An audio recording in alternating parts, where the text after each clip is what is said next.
Bonjour à tous, aujourd'hui nous allons parler du département de l'islam au Louvre qui se situe à Paris. Donc la direction du musée le plus fréquenté au monde avec 8,1 millions de visiteurs en 2017.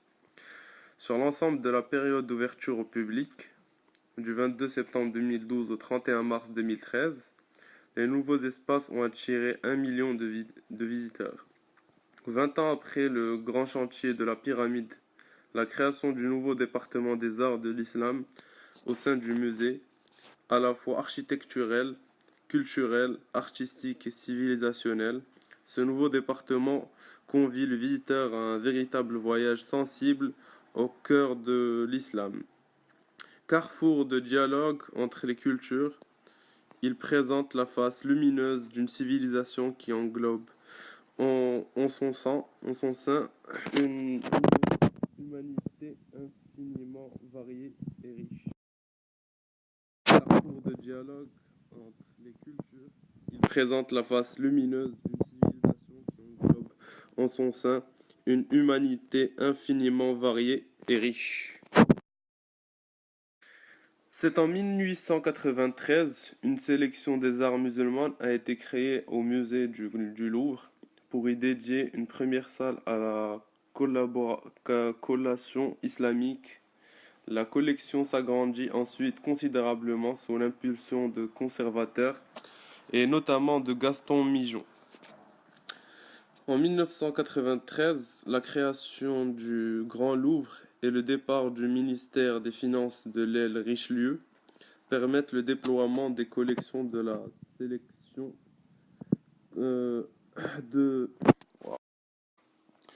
En 1993, la création du Grand Louvre et le départ du ministère des Finances de l'aile Richelieu permettent le déploiement de collections de la section comptant 100 000 m². Cette section devient donc en 2003 un département à part entière, avec une vaste restauration en 2008. Depuis 2012, le département a été accrédité de nouveaux espaces grâce aux architectes Rudy Ricciotti et Mario Bellini. Doté de 1400 objets et de 3500 œuvres majoritairement inédites, elle témoigne de la richesse et de la diversité des créations artistiques en terre islamique. Initié par Jacques Chirac, le projet aura mis 8 ans à voir le jour et coûté près de 100 millions d'euros.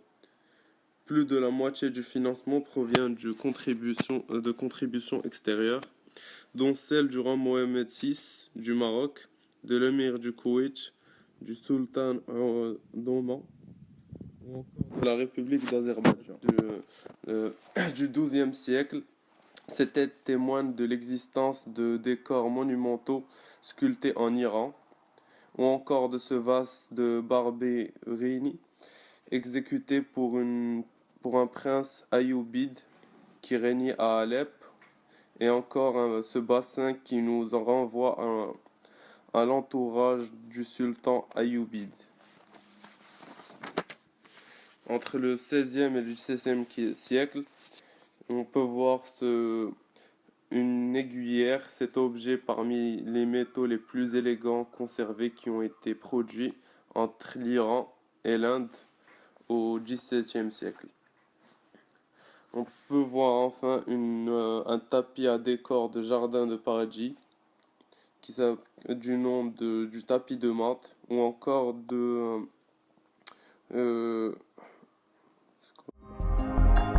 Oui, et c'est une chose qui est peu connue et c'est pour ça qu'il est important pour moi de développer, nous avons commencé l'année dernière, ce réseau d'art islamique en France que nous coordonnons au Louvre, l'enjeu étant de faire découvrir à la fois aux différents musées et puis aux populations locales que cet art islamique que l'on imagine lointain, finalement fait partie de notre héritage et qu'il y a quasiment dans chaque église de nos villes, dans les trésors d'église, une œuvre qui provient d'un des pays du monde islamique. Donc moi je pense que la création d'un département au musée du Louvre consacré à l'islam est une très bonne idée. Ça va permettre à tout le monde en gros, de changer la vision qu'ils avaient de cette religion qui est finalement qui est une religion de paix où tout le monde est, tout le monde est, c'est une religion de paix tout simplement où tout le monde est à sa place, ou qui prône la solidarité, etc. Donc je pense que oui. En plus, au musée du Louvre, qui est en gros un des temples, on va dire, de la civilisation, de la culture française, ça permet de voir aussi que finalement, le Louvre accorde une place à chaque culture, à chaque religion, et c'est très important que l'islam soit représenté au musée du Louvre, qui est finalement un des musées les plus visités au monde.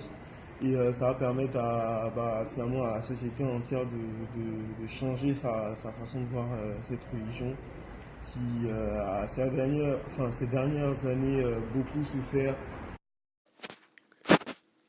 Ou encore ce tapis à décor de jardin de paradis, appelé tapis de mort. Ce département vient aussi améliorer l'image de l'islam, qui subit beaucoup de clichés et de préjugés depuis un certain nombre d'années.